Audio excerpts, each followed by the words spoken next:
बुढ़ापे की तरफ जाते हो, आप रिटायरमेंट की तरफ जाते हो, फिर आप बच्चों से उम्मीद करते हो कि भाई बच्चे जो है ना अब हमारी केयर करें, या पर कि तुमने जो है नुकसान कर कैसे दिया। तो फिर जब आप किसी को मुजरिम बना दो ना। अस्सलाम वालेकुम एवरीवन, गुफ्तगू लॉन्च से आप सबका वेलकम है। मेरा नाम नाइमा किरण है और मैं एक माहिर नफ्सियात हूँ, और मेरा नाम है इफ्रा and I am a sociologist. अच्छा, मेरे पास ना बहुत से ऐसे केसेस आए हैं जहाँ पे ये रिपोर्ट हुआ है कि वो अमीर घरों के बच्चे हैं और वो लोनलीनेस का, डिप्रेशन का या एंजाइटी का शिकार हैं। तो आपके अकॉर्डिंग बच्चे जो हैं वो, क्योंकि उनके पेरेंट्स दोनों ही काम कर रहे होते हैं, पैसा कमा रहे होते हैं, तो क्या वो लोनलीनेस फील करते हैं ज्यादातर? बिल्कुल। अभी हम अपनी सोसाइटी में देखते हैं कि बहुत ज्यादा ये कॉन्सेप्ट आ गया कि दोनों पेरेंट्स ही वो जॉब कर रहे हैं, क्योंकि अब आजकल नीड भी आ गई है ड्यू टू द इन्फ्लेशन वगैरह कि आपको करना ही पड़ता है। और दूसरा के ऑब्वियसली जब कोई इतना टाइम लगा के पढ़ा है तो वो ये भी कहता है कि अगर कोई लड़की है तो ये कहते हैं कि हम जॉब कर ले, अपने आपको बिजी कर ले। मैंने पूछा है कि वो अकेलापन फील करते हैं बच्चे, तो बिल्कुल ऐसा है कि जब पेरेंट्स जो है वो पेरेंटल एब्सेंस है, मतलब पेरेंट्स अवेलेबल नहीं है बच्चे के लिए, तो डेफिनेटली इमोशनल नेग्लेक्ट जो है वो एक होता है बच्चे को, कि बच्चे को सुनने वाला कोई नहीं है। अच्छा, और इसमें हम ये कहते हैं कि बच्चे इस वजह से जो है ना, बच्चे का जो सोशल कैपिटल है, सोशल कैपिटल से मुराद ये है कि आप जो है ना वो आपके फ्रेंड्स से, आपके पेरेंट्स से आप जो है ना कुछ स्किल्स, आप नॉलेज वगैरह लेते हो, वो आपका सोशल कैपिटल होता है। ठीक है, तो वो जो है अगर पेरेंट्स अवेलेबल ही नहीं आपको सिखाने के लिए, तो उसका मतलब है कि आपका वो डेवलप ही नहीं होंगे, आपके वो सोशल कैपिटल डेवलप ही नहीं होगा, आपको जो वो नेसेसरी स्किल्स या नॉलेज है आपको डेवलप ही नहीं होगी। और दूसरा, हमने बहुत ज्यादा ये भी देखा है कि जो अमीरों, मतलब अमीर लोगों के बच्चे हैं, वो बहुत ज्यादा जो है वो केयर गिवर्स और नैनी वगैरह के साथ रहते हैं। तो वो ये होता है कि वो जो उनकी अटैचमेंट है ना, फिर वो उनसे क्रिएट हो जाती है, बट वो अपने पेरेंट्स से नहीं होते। और इस तरह की, यकीन करें, मैंने स्टोरी पढ़ी है, मतलब मैंने देखा है, लोगों ने अपनी स्टोरी शेयर की हुई है, बताया हुआ है कि मतलब एक एज अ पेरेंट उन्होंने बताया है कि मैंने एक दफा अपने बच्चे से जो है ना वो पूछा कि ना, आप ना, आपके लिए कौन जो है ना वो ज्यादा वो है इम्पोर्टेंट है हम में से। तो उसने किसका नाम लिया? उसने अपनी नैनी का नाम लिया कि मेरे लिए वो इम्पोर्टेंट है। क्यों? क्योंकि वो ऑब्वियस उसके पेरेंट्स घर में नहीं होते थे, तो उसको कौन टाइम दे रहा है? उसके केयर गिवर टाइम दे रहे हैं। तो फिर वो जो है ना वो एक जो कनेक्शन है, इमोशनल कनेक्शन, वो उसका शिफ्ट हो गया अपने केयर गिवर के साथ जो उसको टाइम दे रहा है। दूसरा, हम देखते हैं कि बहुत ज्यादा पेरेंट्स कहते हैं कि जो बिजी, मतलब जो जॉब कर रहे होते हैं, वो घर आते हैं तो वो कहते हैं कि यार हमने जो है ना, हम अपने बच्चों को देते हैं टाइम, क्वालिटी टाइम देते हैं।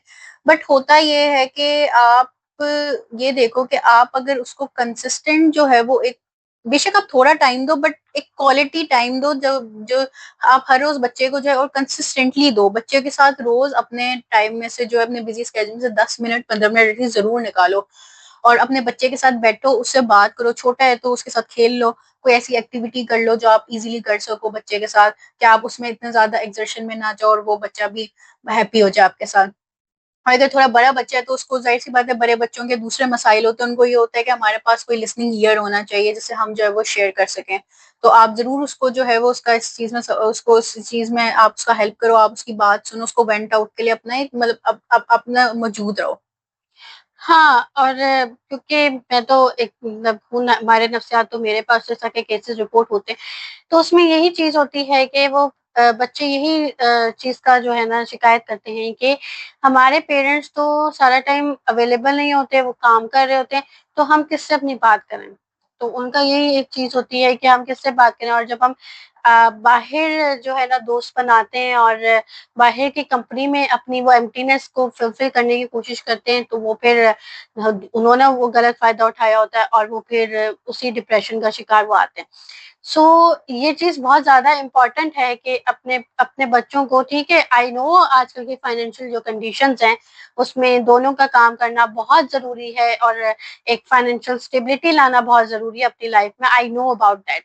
लेकिन अपने बच्चे को भी जो है ना इक्वली टाइम दें। ठीक है, एक टाइम रखें, डेली का एक टाइम रखें, जैसे कि इन्होंने कहा 10 to 15 मिनट्स रखें, तो डेली का एक टाइम जरूर रखें, क्योंकि बच्चे जो है वो निग्लेक्टेड फील करते हैं और वो इवेंचुअली आपसे दूर होना शुरू हो जाते हैं। और फिर एट द एंड जब आप बुढ़ापे की तरफ जाते हो, आप रिटायरमेंट की तरफ जाते हो, फिर आप बच्चों से उम्मीद करते हो कि भाई बच्चे जो है ना अब हमारी केयर करें, या हमें जो है ना अपनी वो अटैच, अपनी केयर और वो तवज्जो दिखाएं। और वो जब बच्चे नहीं दिखाते तो आप कहते हो कि बच्चे कितने बदतमीज हो गए, किस पे चले गए। तो ऐसा कुछ भी नहीं है। आपने बच्चों के साथ अटैचमेंट कब क्रिएट की? आप ये भी देखो ना, जब आपका अटैचमेंट क्रिएट करने का टाइम होता है, आप बच्चों को नैनी के हाथों पकड़ा देते हो या डे केयर में छोड़ आते हो। आप ये भी तो देखो ना कि बच्चों के साथ अटैचमेंट आपने ही क्रिएट करनी होती है। आप वापस आते हो, मैंने बहुत से ऐसे देखे हैं, आप वापस आते हो, आप ऐसे थके हुए होते हो कि आप बच्चों को टाइम नहीं दे रहे। ठीक है, बच्चों को आपने 2-4 दफा लगाया अपने से, और एक दफा खाना भी खिला दिया, लेकिन वो टाइम नहीं होता ना क्वालिटी टाइम। तो आपने बच्चों को जैसे ना थोड़ा सा वो दिया, और वीकेंड, और आप वीकेंड पे भी बिजी हो, काम कर रहे हो अपना, मीटिंग्स हैं, मीटिंग्स आ गई तो आप चले जा रहे हो अपने मीटिंग्स में। आपको ये जो है ना वर्क लाइफ और फैमिली लाइफ में बैलेंस क्रिएट करना बहुत जरूरी है, और ये आना भी चाहिए एज अ गुड अच्छा, पर्सन। हमने ये बात हमारी पेरेंटिंग वाली वीडियो है उसमें भी हमने ये बात की थी कि पेरेंट्स की शिकायत होती है जो कि बच्चे फोन में लगे रहते हैं। वन ऑफ द रीजन यही है कि जो वर्किंग पेरेंट्स भी हैं, तो ऑब्वियसली जब उन्हें कोई इमोशनल वेंट आउट करने को कुछ बंदा नहीं मिलेगा, कुछ बात करने के लिए बंदा नहीं मिलेगा, तो मोबाइल की तरफ गए। तो अच्छा, और मैंने ना एक बात ये भी ऐड करनी थी कि बहुत ज्यादा जो है ना होता ये है कि क्योंकि आपके पेरेंट्स जो है वो एक कंपटीशन में चल रहे होते हैं, लाइक एक वो कॉर्पोरेट कंपटीशन में चल रहे होते हैं, तो वो अपने बच्चों से भी वही एक्सपेक्ट करते हैं कि हमारे बच्चे भी जो है वो उसी तरह से जो है वो उस चीज को अचीव करें, हमारी तरह ही हो रहे हैं। तो उसकी वजह से जो है ना वो बच्चों पे बहुत प्रेशर होता है एक अचीवमेंट का भी। हम्म। उन पे जो है वो प्रेशर होता है कि उन्हें ये चीज अचीव करनी है। तो बहुत दफा हमने देखा है कि बच्चे जो है उस स्ट्रेस में वो अचीव ही नहीं कर पाते हैं, वो जो है, और फिर वो चाहते हैं कि उनके पेरेंट्स इस चीज को समझे, लेकिन वो उस चीज को नहीं समझ रहे होते। उनको ये होता है कि यार हमारा बच्चा जो है ना वो हमारी तरह ही होना चाहिए। और ये आपने देखा होगा, हर साल मैट्रिक और इंटर का रिजल्ट आता है, और हम्म। हर साल इतने सुसाइड के केसेस रिपोर्ट हम्म। होते हैं। कुछ तो केसेस रिपोर्ट नहीं भी होते और वो सुसाइड के मतलब केसेस हो चुके होते हैं। तो आप ये देखें कि इतना मेंटल प्रेशर जब किसी पर्सन के अंदर होता है, तो वो किस तरह से, एक जो रियल स्टेट था फैसलाबाद का था आई गेस, वो जो 26 ईयर्स का था जिसने सुसाइड की थी, हम्म। तो वो एक रियल स्टेट का था। अब आप सोच लें रियल स्टेट में कितनी अर्निंग होती है, कितना सब कुछ हो रहा होता है, और फिर भी वो एक पर्सन जो कि इतना अर्न करके भी उसने सुसाइड की तरफ जो है अपना कदम बढ़ाया, और उसने बोला कि अब मेरे से मजीद बर्दाश्त नहीं होता। तो दैट मीन्स के वो कितने मेंटल स्ट्रेस से गुजर रहा बेसिकली होगा। आई गेस मेरे ख्याल से उसमें ये था कि उसका बिजनेस वगैरह में कोई लॉस हुआ था, तो उसके बाद जो है वो डिसहार्ट हो गया था। लेकिन ये भी होता है ना कि बिजनेस में लॉस हुआ, बट आपने क्या किया, आपने फैमिलियर प्रेशर डाल दिया उसके ऊपर कि तुमने जो है नुकसान कर कैसे दिया। तो फिर जब आप किसी को मुजरिम बना दो ना उस चीज का, तो फिर इंसान जो है ना वो फिर एकदम से बिल्कुल वो हो जाता है, उसका सारा कॉन्फिडेंस, सारा जो उसका सेल्फ एस्टीम का शेटर हो जाता है, जिसकी वजह से जो है ना फिर वो इस तरह के एक्सट्रीम कदम भी उठा सकता है। अच्छा, समटाइम्स ना पेरेंट्स ये सोचते हैं कि अगर हम बच्चे की जो है ना मटेरियलिस्ट चीजें, जैसे कि हम उसको अच्छा कपड़ा दे रहे हैं, अच्छा हम्म। खाना दे रहे हैं, अच्छी जो अच्छा घर, अच्छे घर में वो रह रहा हम्म। है, गाड़ी दे रहे हैं, ये सब चीजें हम फुलफिल करें, तो डेट मीन्स ये हमारा प्यार है।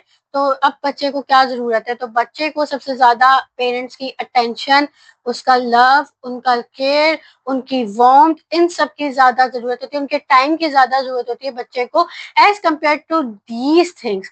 तो आप इसमें कंपैरिजन कर सकते हो कि एक मिडिल क्लास फैमिली का बच्चा है और एक इनकी क्लास की फैमिली का बच्चा है, एलीट क्लास की फैमिली का बच्चा, और उसमें आप देखो कि जो मिडिल क्लास की फैमिली का बच्चा है ना, उन उसको ज्यादा अटेंशन और केयर अगर मदर दे रही है, मतलब आप एक स्टडी कर लो, तो उसमें जो अगर एक एक उस क्लास का बच्चा जितना वो मदर नहीं केयर और लव दे रही, तो वो जो केयर और लव दे रही है ना मदर मदर जिसको, तो वो बच्चा ज्यादा अच्छे से जो है ना वो ग्रो करेगा as compare to that one.